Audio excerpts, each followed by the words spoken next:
Got a baby, 10 chickens, 3 dogs now. A lot of heartbeats. They've welcomed a child into the world, Goldie. Everything has changed. Here comes Goldie, and now he's really in overdrive. Yeah, but bro, I'm back to B pretty much now.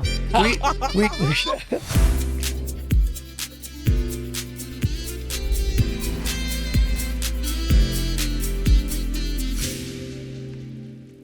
Welcome to the Alex Perry on Fire podcast. Today in studio, we have 2 guests. They've been on individually, never together. And I am super excited to bring them on together. And also, they've welcomed a child into the world since they've been on the podcast. So, Bree Forrest, welcome. Thank you. Andrew Welker. Alex Perry on Fire. You've All been, day, every night. The three-peat. you've been on, this is your 3rd time on the podcast. Yeah, thank you for having me. Excited to be here. A lot's happened. And I think what I'd like to start it off with is, starting with Bree, what's the biggest change in your life from having a daughter that was born 5 months ago? Yeah. Goldie, 5, and we're going to refer to a lot on the show, but Goldie, just kicking it off with that. What's the biggest change? It's been a lot of change. Sleep for one.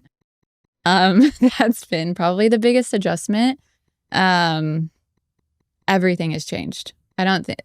From social life to our relationship to just everyday life, everything looks different. I don't think that there's one that trumps the other one. It's all very different and an adjustment every single day. Andrew? I'll just echo what she said. You know, you think you're ready for it, and it happens, and you know, it's a wild change. It's obviously there's we talked a little bit the other day. It's very euphoric. Like the night that she came and we were together, it was like this high that I've never felt before.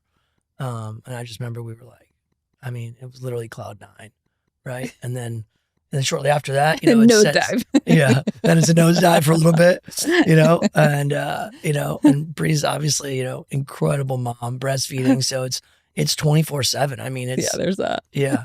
And then I'm like, you know, we've been spending our time in our place at Rough Creek. And so it's been awesome to be out in the country, you know, those first couple months, and then Montana, which that's a whole other thing. We're out there and we're in a little bit of a construction zone still, but we enjoyed it. But I have a good one. yeah, so it's just been constant change. I think the adjustment from what our previous life looked like and then now what our life looks like now. That's been the hardest adjustment.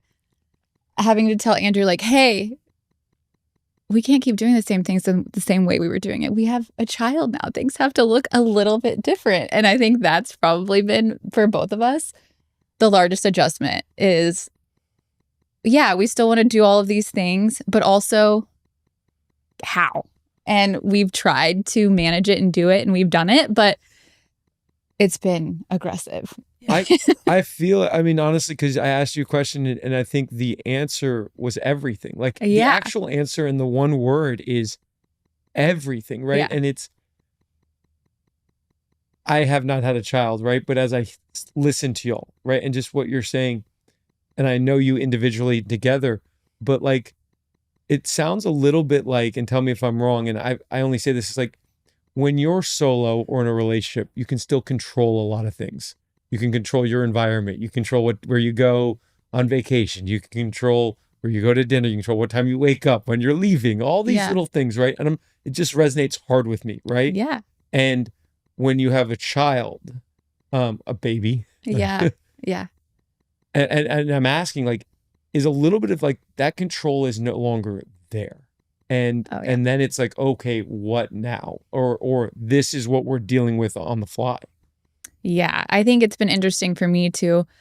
It's, you know, like Andrew said, cloud 9, the most euphoric, incredible experience. And then the come down from that and reality of like, holy shit, this is really hard.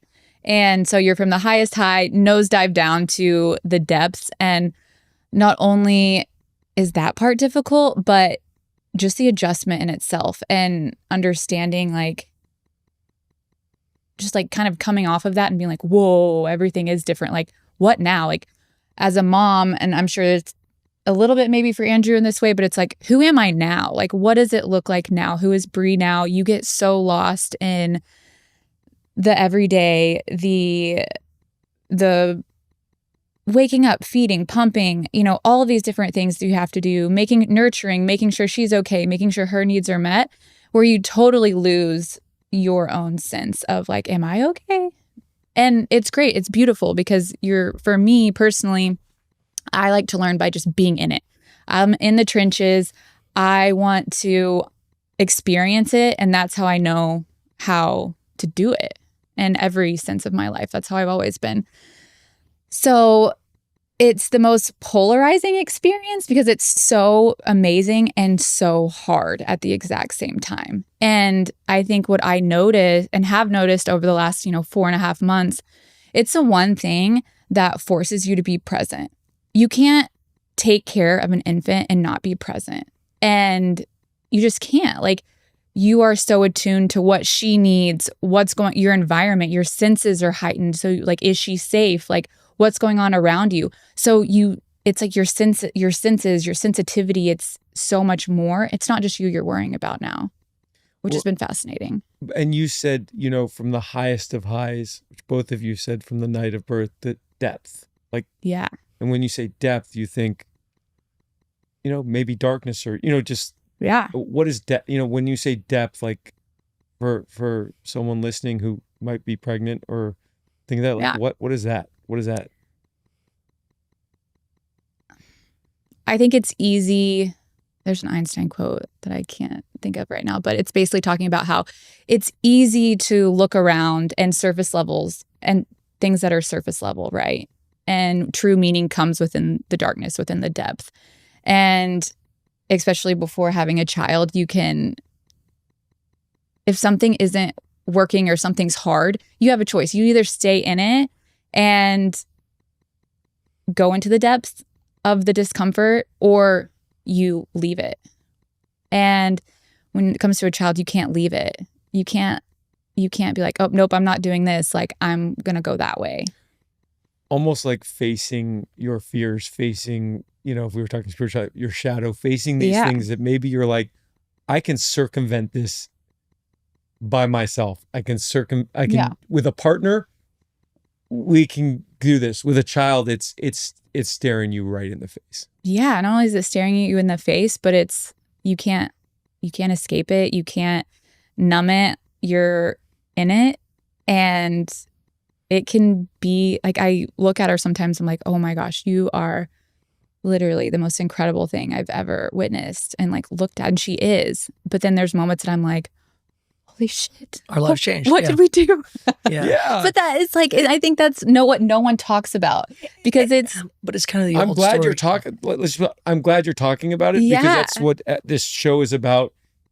Whether it's this or it is talking about things that people don't talk about that are real. So please talk about it. Talk about the challenge in a relationship from it. I mean, you've just said, Andrew, you said it, euphoria. What have been the thing, what's been, and you said everything, but when it comes to mind, what is this mean? Well, I think it's kind of, it's like, you can't have beauty without darkness, right? So like, it's life. And those first couple weeks after we got her home, and you're like, oh my God, this is like, it's us, and we're figuring this out. And, there's a lot of crying, but then there's like this little incredible being that you created that it's like, you're kind of back and forth. But then, I mean, I won't forget, I was like, she smiled, and then you're like, oh my God. And then you're like, no, she's not just like making a movement in her face. She's actually smiling at me, And then like, again, like you kind of come out of that, right? So it's like, you have to have that kind of like chaotic, like, Jesus mighty, what is this gonna look like, And then you get these moments and it just all makes it worthwhile. So it's like, right? I mean, it's like, God, whatever, gives you just enough. Well, you're like, oh shit. Just when you think you're not going to make it. Oh, wow, this is like last night. Bree's like, we made it 7 hours. Like, feel like a different person. Like, so, but then we had some regression a while back where we thought we were in a sleeping pattern. So it's just you know, it's kind of a lot of stuff that's out of your control. And for people who are entrepreneurs and used to having things kind of like, you know, I mean, you know, we're planners to some degree. We can chill, but most of the time we want to know where we're going with it, you know? I 100%. I would say my hardest work right now is giving up that control without a child, Yeah. right? And saying, okay, what will be, or I don't have to know exactly what's going to happen tomorrow or the next day or the next day. And it's kind of like with a child, you actually need to plan for both, right? Yeah. It's like, well, you actually do need to plan, right? Yeah. You know, Yeah. but at the same time, you can't. There's Yeah, some there's bigger no- changes too, though. Like the way, like, again, I feel like I've always had some decent intuition and I could feel the way that other people are feeling. But this is like a crack that like hits you where all of a sudden you're like, huh, you know, like you just look at things a little different and you kind of have to feel that empathy a little more, like for mothers. Like I'm like, you know, I'm not going to ask weird questions, but I'm like, I kind of want to know their story. Like it's unbelievable, like what they go through, like a mom, the transition, the birthing. I mean, you know, we went for a natural birth and Bree was a champion. We're 3 days into this thing and I'm like, I can barely even stay awake, let alone push a child right now, you know? And it's just like, so it's like, Bree's like, you can't just ask people like, hey, did you have a C-section? Did you like, And you it's know, like, but- what's your birth story? yeah, like Right. when you're through it, you're like, holy shit. I mean, there's a reason why women used to die a lot during childbirth. Like I didn't pay attention to any of this until now. And I've always respected women, but there's just another level of respect for moms and like how hard it is. And then like working moms and, you know, another level, right? Like you know, Yeah, it sounds like just a different level of awareness that you're not Yeah. in tune to until you go through something. Likewise, you'd say light and dark and experiencing different parts of life. You can't talk about it unless you've been through it, a lot of it. Yeah. You've kind of alluded to it, and we've talked about it a lot on the show and individually is patterns, right? And these patterns of when you were born and raised. Do you think, I'd ask Bree first, do you think that shows so quickly, or is it really in your conscious, or is it subconscious, or the things that you're trying to manage for Goldie right away because of what's happened or how you were raised or something that Oh, yeah. is just right in front of you? Oh, yeah. I think not only does it bring up all of your shadow and all of your patterns as you're looking at this being, like you're so afraid of, like, oh my gosh, I don't want to do this, or I don't want to not be present, or Andrew and I's relationship, how important that is. I was raised for the majority of my life by a single mom who had men in and out of her life until I was almost 10. And so, you know, even little things like that, you want to create this such a safe container and you want to try to protect them. But also there's only so much of that you can control. And it's like your heart is outside of your body and you're like, how do I take care of it? How do I keep her safe? How do I make sure she grows up and she knows how to have healthy relationships and healthy boundaries and has no shame and can 100% authentically be herself? And everything that, you know, as I sit and think about those things and process, and I'm like, well, it all comes back to me. Like, what am I doing? How am I authentically showing up as myself every day? Are Andrew and I are we working on our relationship to make sure she sees love and sees a relationship that of two people who are, you know, committed to each other, that can show up every day and try to be the best versions of themselves and also accept the parts of them that most people are shameful of or afraid to expose. And I think the birth in itself was such a level of intimacy, that a bond that Andrew and I got to experience, because like he said, it was like 55, almost 60 hours and we were just in it. And I'm of course like so present, just trying to like just get through it. And he's right there, like holding my hand, like at one point, like spooning honey in my mouth because I'm so like, you're not hungry. I'm so depleted. And yeah, it's a very interesting and amazing process, but also really hard. And I think that's why it's called labor, right? Like it's almost like giving you a little glimpse of like, oh, like this is, how are you two going to show up together in this really difficult transition? And I think it's almost foreshadowing of like, what is the rest of your life going to look like? Are you guys going to show up together when things are really hard and really difficult? How do you take care of each other? How do you communicate with one another? And so that was really like beautiful and bonding, I feel like, for us. Especially, you know, I had been pregnant longer than not pregnant in our relationship. So like that in itself is like, what the fuck, you know? Yeah. I mean, and a question for you, Andrew, on this is like, yeah, you two were pretty much, I'd say, like, you know, wild stallions in your own right? Like, yeah. You did your own thing, cowboy. You did your own thing with your life. You kind of, you know, you said it in 2020, you burned it all down. Yeah. 2023, excuse me. Yeah. You burned it all down. Yeah. Right. 2024, you met, you know, the cowboy, you know, and, you know, I take a breath, a natural breath for stuff I'm going through. Like that was a breath to be like, whew, relationships are hard, right? Yeah. Like, yes, you can see on social media, look at the baby, look at the trips, look at all the, you know, the stuff. But the truth is behind the veil, they're difficult. They're difficult. There's a lot to them, right? There's just, I mean, I'm not even describing it right, but you have this experience, you come home, life gets real. It's pretty much what you've all said. Like real. It's real, right?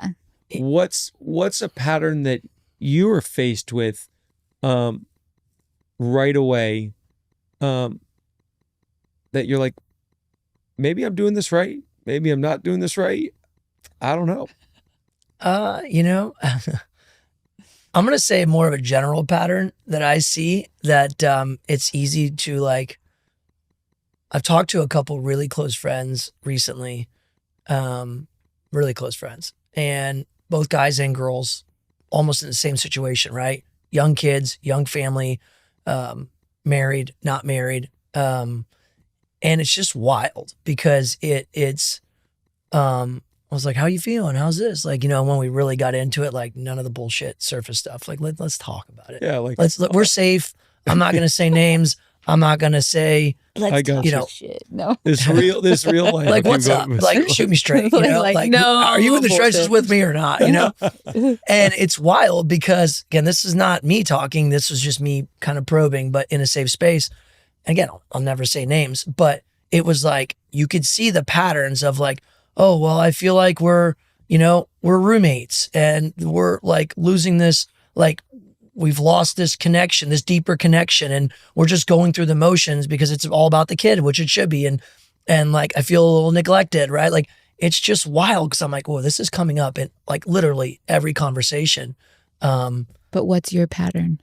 Yeah, he's bringing back. But what's your pattern? You the question of what is it that you think that you're used to that's really throwing you off? Because now that you have a child, you cannot act like you were before, or something that's just very challenging. I think, I mean, clearly just the freedom of, I mean, Bree knows we were on our baby moon and I was like determined to dive with tiger or what were those hammerhead sharks in the Galapagos because it was just always on my bucket list. And the morning I went out, that morning, I never, ever second guess a dive. And, you know, it was a weird day. I remember it was raining real bad and stuff. And I was like, I'm going. And like, I never questioned any of that stuff I did. And like that day I was like, if I get, you know, once I'm done with this, I may be done with these kind of wild dives. Like, it's just not, you know, so things change. You don't get to be, well, you don't want to be that kind of loose wild man that you once were in regards to certain parts of life that were pushed. So like, I wouldn't say suppress that part of me. I love who I was there, but just a different chapter. I don't need to go, you know, do a deep dive and be with. But it kind of sounds like, and I'm interrupting you, but it kind of sounds, because Bree kind of hit it head on to begin with, and it almost sounds, it's identity, right? Like, so Bree said it right off the bat. Sure, I'm questioning my identity, right? Yeah. I know who I was before Goldie, running Haven. Proud supporter. Yeah. You know, venturing into new things, breathing and traveling and and learning a new life outside of the burning it down, whatever it may be, right? Yeah. And you're like, all right, well now I'm a mom. And what does that mean? And what does the other stuff mean? And, you know, I don't think you need to have a child to have identity crisis. You know, President, no. But you know, it sounds, and I'm calling you out in the nicest way. It's like you're saying, like, well, you know, before Goldie, I had this persona of me that said, look, I can go dive and I can chase, you know, sunsets, and I can go chase whatever it is that I want to go chase, because whether I want to or not, that's in my zone, right? Yeah. And that's who I really kind of represent, and that's who I've created this version of Andrew Welker. I know you well, so that's why I'll call you out. I don't necessarily think Goldie changed that about you. I think you may be saying, can I even do that now? Does that even speak to me now? Yeah, What's yeah. the purpose of that? Yeah. I think that if you decided you're going on a hunt in 2 weeks and there's no, you're going to go do that and you're excited about it, and Bree's not saying don't go on. Again, I don't know what goes behind closed doors, but she's not saying don't go on. She's like, put some elk meat in the freezer, bro. I'm like, man, you've got all This girl, here. all she eats is steak and honey. I got to go on the hunt. Yeah. And I think, you know, whether it's a child or not, we are talking about Goldie, but it's like, okay, what now? Who am I now? What, Yeah. you know, I know who I am in terms of work life. We'll go right into it. ABG, right? ABG, which is, you coined AB, column A, which was the work, column B, which is your friends, your love, your hobbies, and G being Goldie. And it's like, okay, because it's now that is part of the equation.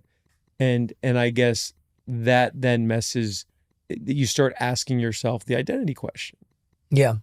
I mean, it's fair. Absolutely. And again, like there's just a whole other side of things that open up. I mean, at dinner with the boys the other night, you know, I'm talking to Manir about schools, and, you know, it's just you get, you know, I'm just going to say it here. We'll look at this thing in 10 years, but I think education is going to have, you know, a wild shift. I didn't have to worry about that a couple of years ago. It didn't really, I mean, of course I have nieces and nephews and I thought about that, but with AI and like the education system, I just think things are going to change significantly. I mean, COVID already disrupted it a little bit with homeschooling and other stuff. So you just have all these other things you have to look kind of out for, right? And then again, I've said this way before I had Goldie, is like if and when I ever have children, like, you know, clearly worked really hard to get to where I'm at and have some wealth. And it's just like, I want to make sure she has the values that we grew up with and the character. And, you know, she understands the value of $1 and all that. And like, that's not going to be an easy lesson when you want to give them everything you never had. So all that stuff is coming now. And I think, you know, going back to your question to Bree originally, like I can already see like, and again, talking to some close friends who had children in the same situation, they're like, this forces you, it's just wild because you kind of have to relive your childhood, not in a bad way, but like you have to think through all that stuff. And you're like, oh, how was I? What was that at age 4 or 5 or 6 or 7? Or, you know, you reflect on all that. What was my relationship with my parents? And, you know, like you think back and it's just wild. All of it's wild. And like, again, like it's very emotional now where you're like, I had one friend reach out and be like, oh, I just sent my girl off to college. Like you're having your first child, you know? And it's just like, wow, yeah, how's that going to feel? That like before I was like, oh, that's no big deal. Like your kid went to college, but now you're like, oh man, you might be way more different. present in a space you weren't present, right? So yeah. when you're asking questions because you're a dad now, right? Yeah. And before you're like, well, that doesn't really apply to me. I'm not having a lot of conversations, you know, about 1-year-olds in my life right now, or 6-year-olds, yeah. you know? And I think what's interesting too, kind of, you know, all of these fears or thoughts that you have of like, well, what is she going to be like? How do we make sure she respects $1?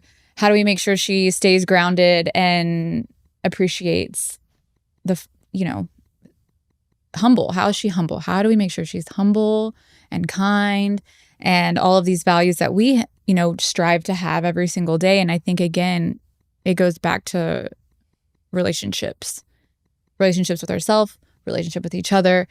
And I was in, there's a rabbi that I was actually listening to on a podcast. It was a super interesting concept, and it talks about, it's all around relationships. And you can take this into any relationships with objects, relationships with self, relationships with others, romantic, non-romantic.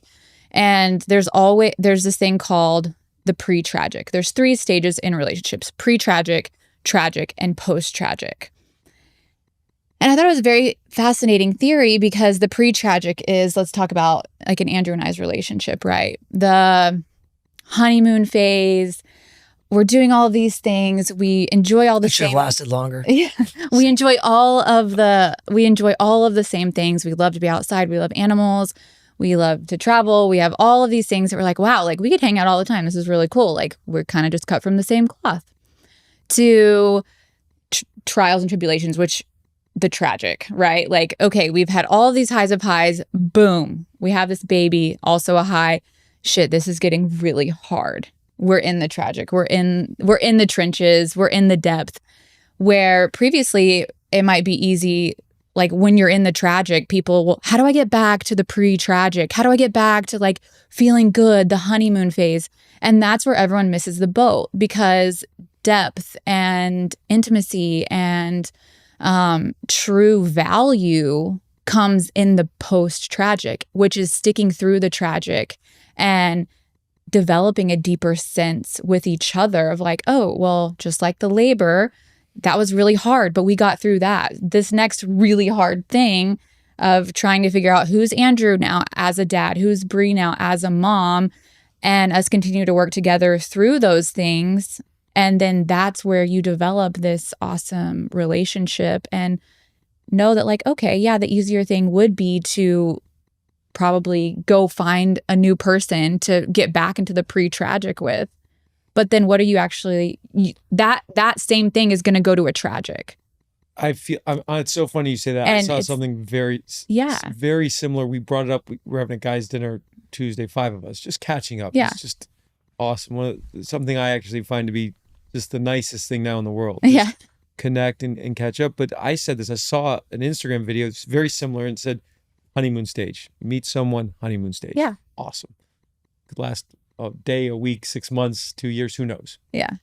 And then likewise, then comes the power struggle. Yeah. So now after that is, okay, who's going to be in charge? Is it equal? Nothing's ever equal, but can we kind of balance off each other when we need to? We get through that stage. Great. The third being, can you sit with each other's problems? Yeah. And help each other out through these problems? Because that's the truth. We all have triggers. We all have different things that have happened in our life. Yeah. And are we going to sit with that person through that and work through that? And it's kind of exactly what you just said. Yeah. And if you do that, now you're building, I'd like to say this. I think we can connect with people all the time. Yeah. I think when you build a bond, you can't break that. Yeah. I mean, bonds can be broken, but they're a lot harder. The things you go through with those people, it makes me emotional, right? But that creates that bond. Like you said, the childbirth, even other things well before that, that you get through that. And it's not good. I won't say it's good, right? Like, but there's solid ground. There's more foundation. Like you just said, you don't want to just go back to honeymoon. You've worked through some things with that person, and it's I don't think a lot of people get to past that third stage, but they do. And if they do, that's where you see this cohesiveness, right? Yeah. And I think people try to skip the hard. They try to skip the depths. They try to skip and go back. And you can never go back. Like, and when people try to go back, that's when their relationship fizzles or no longer works. I agree.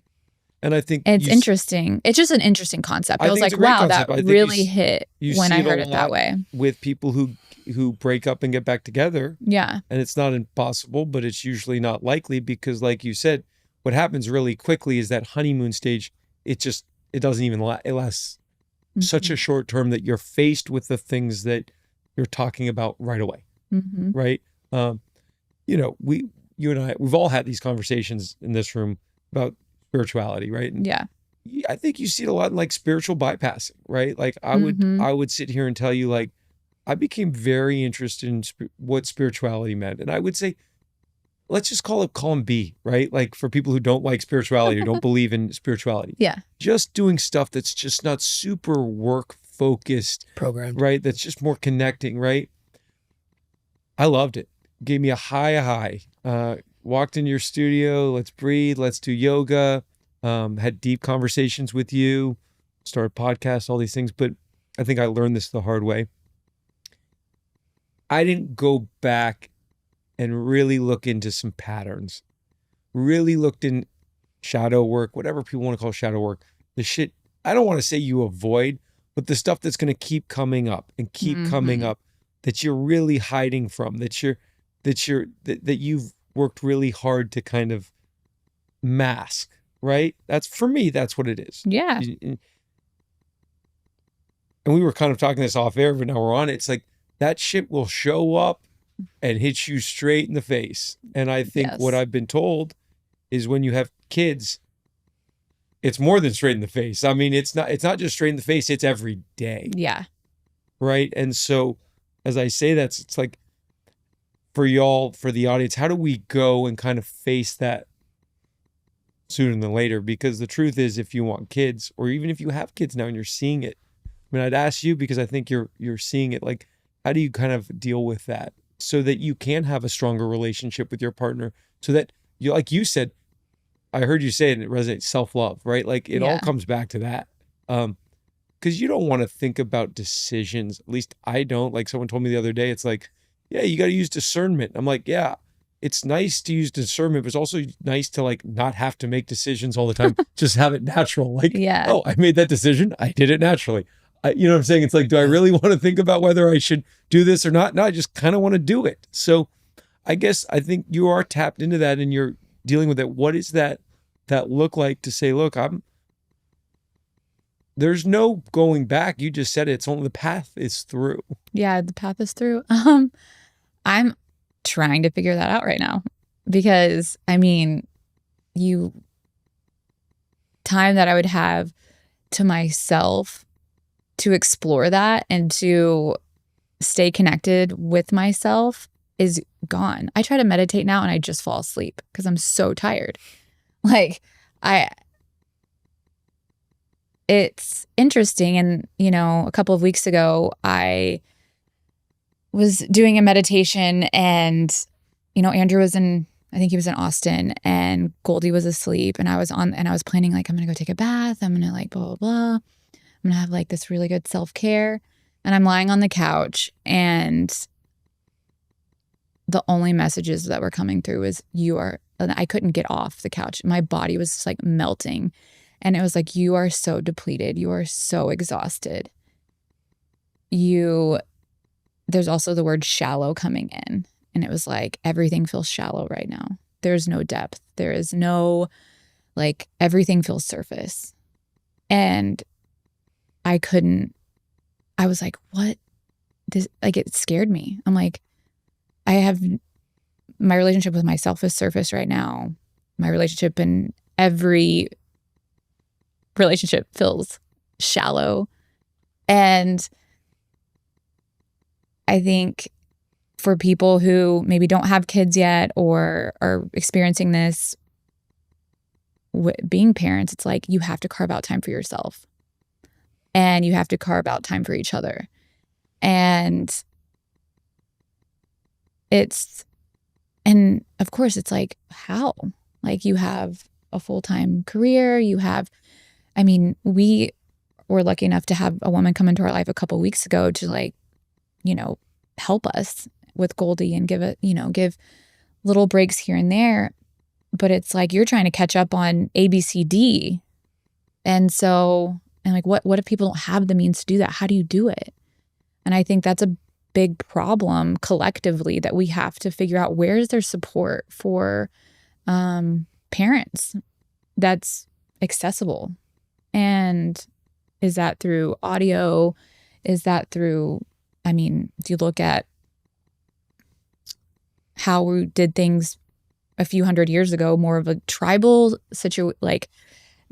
scenarios where women are helping women. I actually just saw this morning too. Like in the 80s, like a father could take care of a family, with one salary, and that's just not for people to survive anymore in a family. Like, both parents need to work, and then it gets into America and maternity leave, which again, you don't think about this stuff, but anyhow, it's a very, but when your mental health gets rattled, Let's Yeah. just talk about that. I mean, that's Yeah. what you're describing. Oh my gosh. because- Yeah. Because listen, I can relate, right? Like you're in a zone. I could go and meditate for 2 hours. I could breathe. All of a sudden you go into a meditation and all of a sudden it's blank. Or you know what I'm saying? Or weird shit's coming Or like up. just like 3 words that are like rocking your shit. It rocks you. Yeah. It rocks you. When something that's so normal to you becomes abnormal and you can't pinpoint it, anxiety happens. I mean, usually that's what's your body feels off. And Oh yeah. something and you're like, and for people who are problem solvers, you take it to your mind. And now yeah. it's like, okay, how do I fix? How do I fix? How Yeah. there might not be a fix, right? Yeah.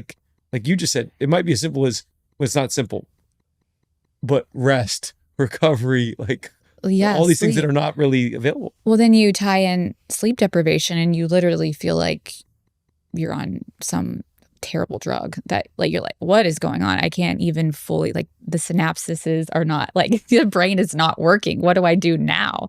You know? And so it's very interesting. And I think, I think that's one thing that's not talked about enough is the mental health side of it and support and, how do you make that shift? Like as a society, as a collective, like what does that look like? Where, I mean, in the United States, we're like one of 3 or 4 countries that women get less than 12 weeks of paid maternity leave. That's insane. But what is it that's so hard at 12 weeks to say, let's go back to work? Yeah, I think what's crazy is 12 is a stretch. 12 is a lot in the United States. Most of it's 8 weeks, which your body, I mean, just the recovery time, what women go through after birth, you're released to do light movement at 6 weeks, more strenuous movement at 12 weeks. And going back to, single parents, I've had so much empathy for my mom. Not only was she 24 years old when I was born, but she was single. She had to go right back to work. What does that do to the child? What does that do to the mom? Where's their support? I mean, it's a huge problem, in my opinion. Just the lack of support women have, whether they have a partner. Most partners, the breadwinners, they have to go right back to work. Leave for men. I mean, they might get a few days typically. Luckily Andrew is an entrepreneur, has the ability to work from home, and Yeah, but most people don't have that. I ran into someone that I wasn't giving blood, I was getting my blood drawn.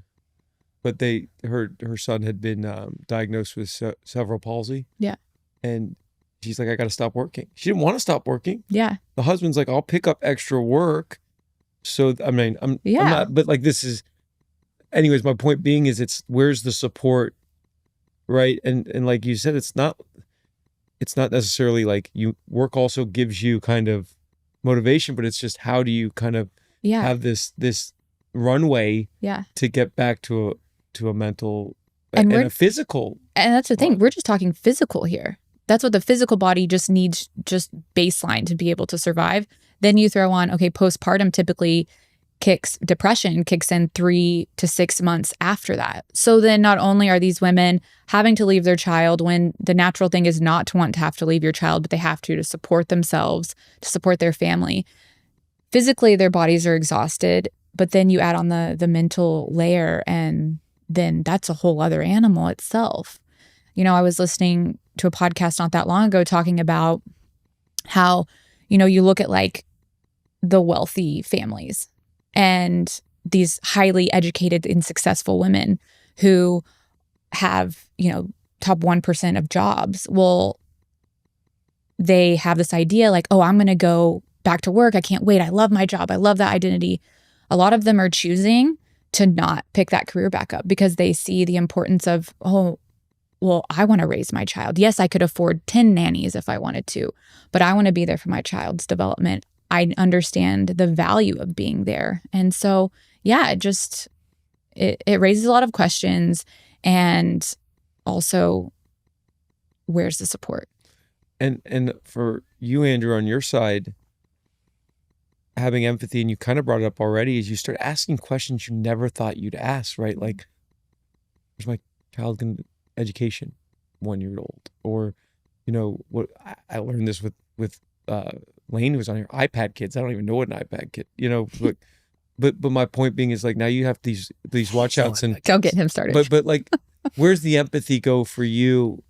Besides, because you've already said it to Brie, and how much work she has to put into Goldie and breastfeeding and the mental side of it and postpartum that you don't have, but what about empathy for yourself?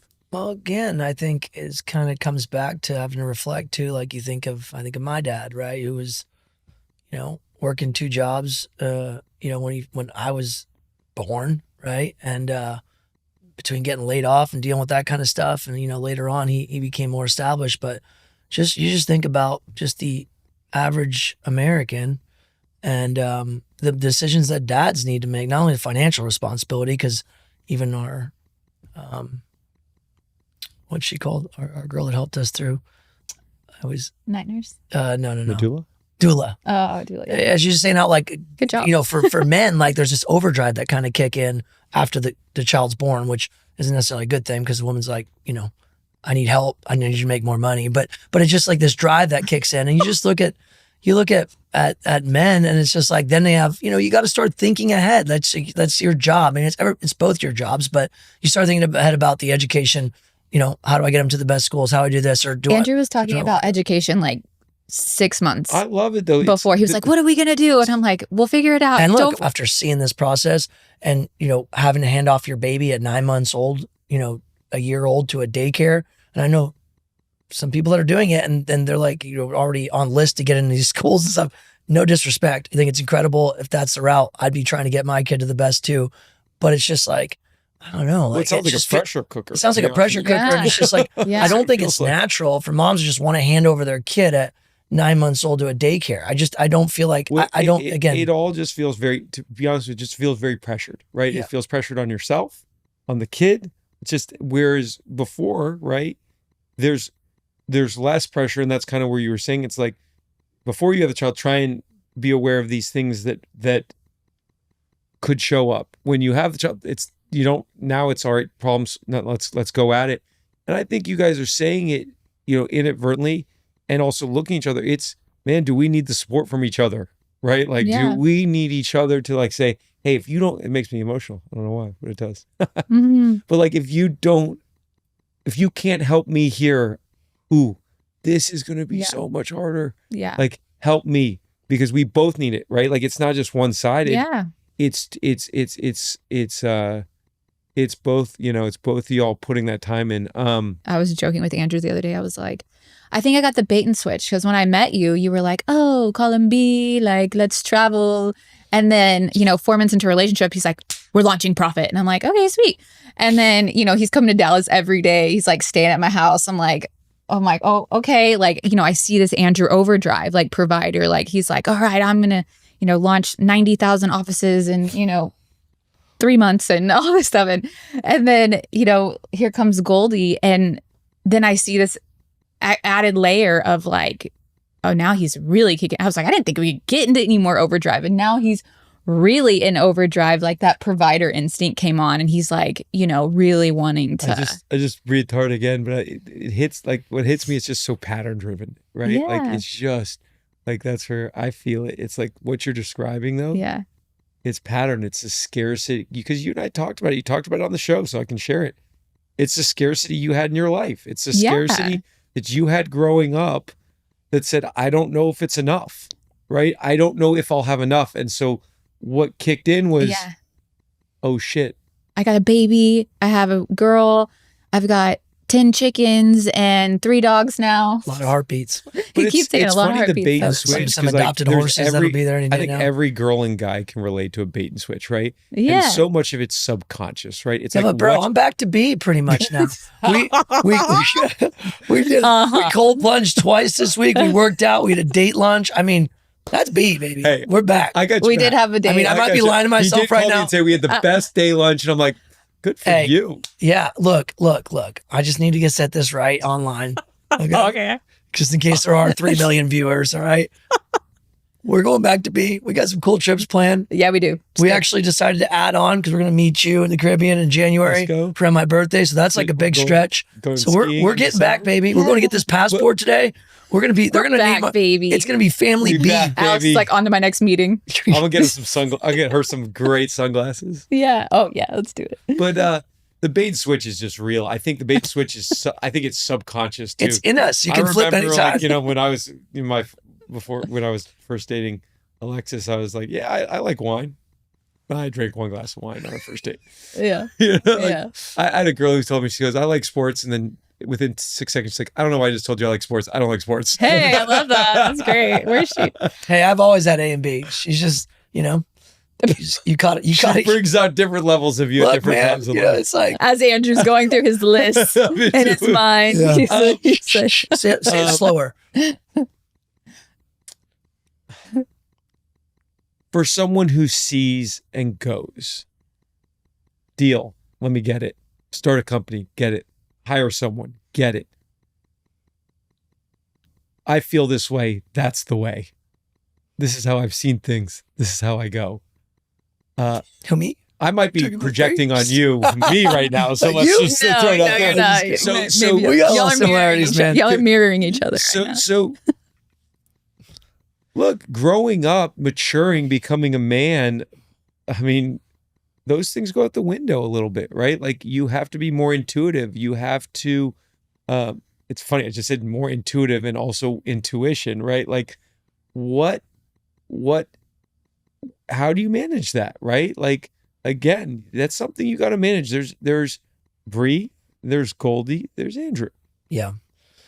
Look, I mean, again, this is a real talk podcast, right? So, you know, Bree, once we hit that, we came home euphoric. And I was like, I mean, I've told her, I'm like, I've never really felt alone before out at Rough Creek, even though we're in the middle of nowhere. Cause, you know, she's breastfeeding 24/7. And, you know, I remember sitting out there having coffee one morning in my chair and I'm just like, like I feel lonely in my own, you know, my own place. And she said the same thing. And luckily the communication's there to just say how we feel, you know, right? And then we came back together on it. But it was just like, you know, it's you know, there's just, yeah, you can't control what's about to happen. And the only thing we can control with a kid, like, you know, of course we wouldn't have a big personality and be fun. All you can control is the environment that they're in, right? And then I guess going back to what Bree says, like that all starts with us. And we got to find ways to make sure our oxygen mask's on first, help each other. And that's going to naturally go to her, right? So, And I think, yeah, as I hear you say that, because, you know, we can mirror each other quite a bit. Matching tattoos here too. yeah. About yeah, brothers. I think it's tapping into yourself, kind of what you're saying there too. It's like, all right, I'm feeling a certain way. I've never felt lonely at my ranch before. I've never Yeah. felt, and I have people at the ranch like, wow, what a weird feeling. Oh, it's the weirdest. Um, Yeah. And saying, what is it that I feel? We kind of talked about it a second ago. It's like when it goes to your mind and you try and solve, almost like, 10x worse place, right? Mhm. And it's like, okay, you just said it because I'm calling it out. You're like, what is this feeling I have having a coffee by myself and all of a sudden I feel lonely? Let's tapping in here and then understanding where that's coming from. Yeah. Um, And being willing to ask the questions of where is that coming from? And we were both feeling the same thing. yeah, why am I lonely? Where is this And we coming were from? both, and that time, like we were both literally feeling the same thing. So like he said, when we talked about it, then we were like, oh, okay. Like, you know, we're both feeling this. How do we not feel that way? communication, baby. But what I was about to say, and then I want to ask you this: that Yeah. is what growth in a relationship that I'll call out for you guys to be like, this feels off, and we're both going to talk about it. Yeah. I think we're still figuring that out, but we're doing like, you know, yeah, we're doing well. I We're think like, we're doing a good job. we're figuring that part out. And I think it's funny because Andrew and I we're so similar in so many ways, but the way we handle like those types of situation, he's the one that like kind of blows up, has more of a temper, and I'm more of just like giving him the finger, like silent treatment, like, no, I'm not dealing with you type of energy. So, so having to like, so I want to problem solve. And Bree's just like, I'm like, I can't deal with you with that attitude. And so it's interesting how we've like how much he's changed though, of how much more patient he's, you know, become, and yeah, how much more, and doesn't, you know, explode like a rocket. Come on.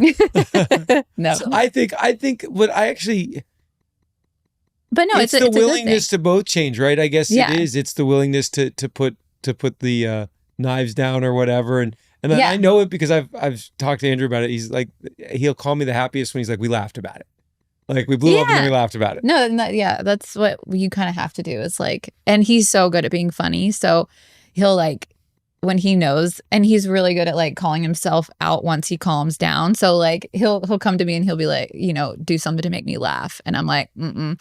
And then of course, like I can't help it, but I laugh because he's really funny in my opinion. keep going. Well, and I think I'll give you credit because you may not call it out for yourself, but there's probably one or two people you can trust in this world who are going to give it to you straight, because we don't see everything, especially when it doesn't feel right. Like, Yeah. not someone who you want to give you the right answer, who's going to always take your side, but like someone's like, just look at it a different way, right? And I think that's important. I don't know if everyone in the audience has that person. Hopefully, a lot of it's people important. try to do, but yeah, Yeah. who want the best for you, who aren't like looking for you to go deeper Yeah. into a hole. Yeah. I think we found that like we push each other in like the right ways, you know? I think what I'll do is I'll ask you the similar question I asked Andrew. He kind of, you know, he's good at the. This is like a moving He does. demonstration. Yes. He's good He's at like, it. skirt. But it's going to be kind of twofold. One, you have this business, Yeah. Haven. Yeah. That's your baby, right? That was your other baby, Yeah. right? How do you give that time as a mother, and try and hope that fuels you in the way? I didn't ask you that question. This is a different question. So, but how do you handle that? So for future moms, or for moms who are working and trying to say, look, I have a baby, so I have a partner. I got another baby that actually fuels me in life, because that's why I said ABG, right? And it's like, you got your B and your G, where that we A could- fuels you too. We could do a whole other podcast on that whole And we may. situation. The funny thing is, we don't need to go too much. We may Yeah. do another podcast on kind of the work side of this. Oh, yeah. But this is more the mental. And I said A, Yeah. but A fuels B that fuels G, because you guys have ABG. But like, Well, just for this specific scenario, let's just, because there's so many answers and sections to that question. But for this specific scenario, I've been very lucky to have a team that supports me and supports my time that I've really wanted to take in this experience. And I will say, before she was here, it was so difficult for me to think of let go of like control of like, well, I'm not going to be here, blah, blah, blah. Like all these different scenarios and things that were playing in my mind. And Andrew kept reminding me, he was like, this is going to be the most important job you ever do. This is going to be, and I was just like, shut up, Andrew, like whatever, you know, like I was just like, oh, that's so annoying. Like, of course you would say that. You get to keep working still, you know, like that. But then I don't know at what point in the last 4.5 months it hit, but it finally hit. And I was like, oh, like, Andrew was right. Andrew was right. Say it one more time. So annoying. So- No. Can you say it after me? I Alex? just Andrew was right. started a book. No, it's true. You'll laugh at this. I go, I just started a book. I'm one page in. I read the Alex introduction. loves some books. I'm one page in, but it's called Sacred Time. Yeah. And it's this idea, and this is what I'm practicing so hard. Yeah. It's like kind of what you just said a little bit, but it's like, okay, sacred time can be time spent on me or all Yeah. this stuff. Like, Yeah. and it's like, I never valued sacred time. Yeah. I didn't like sacred time. That was Yeah. like I love sacred. that. And so it's like, I'm almost trying to train my brain to be like, even this right here is sacred Mhm. time. So it's like, yeah, are we working? No. Is this going to make us money? No. You know, maybe 100 people listen to it. But doesn't matter. I hope more. But the point being is, it's like the sacred time is with yourself, Yeah. with Goldie, yelling at him. No, I don't yell. No, giving she's the- pretty hey, quiet about hey, it. It's just in the eyes. I can see in the quietly eyes. giving the finger. He can feel But it. love- He's also, like, Bro, the I'm intuitive. I can feel we're the energy. joking. There's so much love in this room and with y'all too. I know you're giving it too real, which I really appreciate. But I know it because I feel it and I've sensed it. And to raise Goldie in the 5 months and I know the love that's there. That's what keeps you smiling. It's what keeps you going. There's times in the day where you just get solo time, and you're holding her, and maybe because there is so much difficulty with what we've talked about. But describe what it's like holding your baby. I think this was a couple of weeks ago, and I was changing her diaper, and I was really tired. And I was looking at her, and it was the first time where I was looking at her, and I was looking, and I saw myself as her age. And it was a really powerful moment. And I was just looking at her and like looking at her as though that was me. And it was this moment of just feeling really proud of being like, wow, like I get to not only nurture her in every single way that she deserves, but also every single way that I deserved as a child that I didn't get. And I just had like full goosebumps. And I was like, wow, this is like so amazing and healing. Yeah. I can feel that. Yeah. It's really cool. Powerful baby. Powerful. It's funny because I was thinking like the moments that me and her connect is also when I change her, like that 5:30 run I pick up a lot, when she wakes up and you're like, because you were dealing with most of it.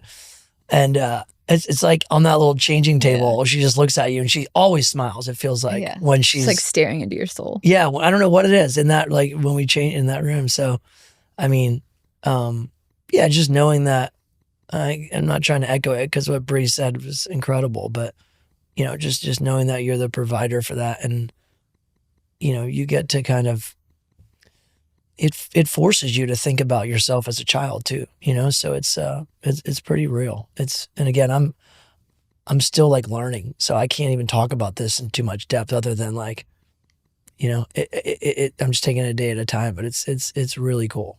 I think you can feel the depth on you. I feel like we're just starting to come out of it a little bit. So you're hitting us at a good time to get some real talk because 2 weeks ago it would have been bad. Yeah. So it's just you're in the trenches. I'll relate to that. I did a podcast 2 weeks ago where I said like I took a break from. I just want to say it can relate. That we're talking about Goldie, but we're also talking about relationships. We're talking about life struggle, and we're talking about cloudiness, and we're talking about being at the bottom of the mountain sometimes. And you said that in the depths and shallow and all this stuff, and it's like that's the real talk. And coming on 2 weeks later, we said with Elliot, I can't wait to check in with Elliot 2 weeks from now, checking with myself. And it's like, yeah, if you had this conversation a month ago, it'd be different. 10 months ago or 12 months ago in the honeymoon stage, it would be different, right? Yeah. Like I'm learning this with someone you put me onto is a great spiritual therapist. It's waves, right? Like it's waves. It's a wave, and it's like January, I was like, this world is easy. This world is easy. I need to be challenged. There's got to be more to this. You asked for it, it'll come. You fucking idiot. Watch this. Did you do? And I'm like, can I go back? No, you can't go back. You asked for that challenge. Yeah. So I love it. Like I'll laugh with you all day. Like if I can laugh, like I could go on. I'm going to stop. But this is something Andrew sent me the other day. And it was it asked you to write down. It was also talking about like the importance of time and like how you like white knuckle stuff. And it's like, okay, write down 5 things you do in your everyday job every day. Write down.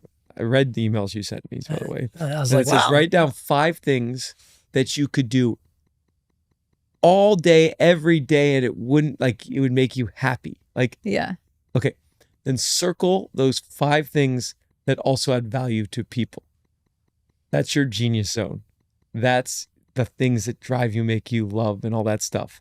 And one of them was laughing, which we just did. The other was connecting with people, which we're doing right now. I added some after the fact because I wanted to give it to myself. But and the third was helping people, which I think this podcast does. So like, Yeah. as I sit here, like, this is my, thank you very much for sharing that with me. This is my genius zone. This is my Yeah. feel good, makes me emotional because it's so true to me. Yeah.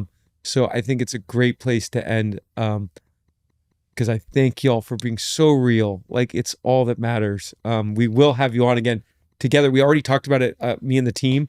We're like, there's too much. Like, I've never brought in We've got sheets of others. paper. I haven't looked at them, but I'm like, there's too much. But I didn't need them. And lastly, because we do this, we still donate, even though y'all have been here, to a charity of y'all's choice. And so You're doing that. where thing would you like what us to donate on What? this time? with the flood recently? You guys pushing it? Communal decision. Um, I'll always do Ubuntu if not. oh yeah, of Ubuntu. course. If- Let's do it. Of course, the African charity Go that buy a we, bracelet, buy some shoes. we have donated to before. So love that. Yeah. If you come up with a second one, there's 2 guests. So it's like an auction. We'll do 2. I love that, man. Maybe like the Dallas Women's Shelter. Yeah, let's do that. Yeah. I love that. Yeah. I do want to add that regardless if we break the internet or not with this show, I just love what you're doing, man. And I love the work that you're putting in. And like you said, whether it's 50 people, 100 people, it's just good to be here with you and my Love girls now. I love you, man. I'm so happy that you do this, and who cares if one person listens to it or 1,000 or 100,000 or 1 million. Like, at the end of the day, it's authentically what I think you need to be doing right now. And it's your calling, and you're really good at it. And if it affects one person or 1 million, I think it's, I just love it. Just keep doing you, man. Keep putting Thank in the you. work, and so proud to call you a friend. Yeah. Makes Same. me emotional. True. Thank you. Thank you. Yeah. Thank you. And And Bree, I love being in the trenches with you. And I love our highs and our lows. And I can't wait to see where we're at in another 6 months to a year. So I love you, baby. Same. I love you too. and Goldie will listen to this one day and say, Just be like, that's what's up. Yeah, we got some good plans. Goldie's we're going to get her passport today because we got quite the lineup. So love it. it's coming. Well, thank you for listening to this special, and we'll have them back on. Thank you so much for listening to this episode of Alex Perry on Fire. It means so much to me and the wonderful team that makes this all possible. I'm now passing the flame to you. Please follow, like, and subscribe so you can always stay up to date. Thanks again, and stay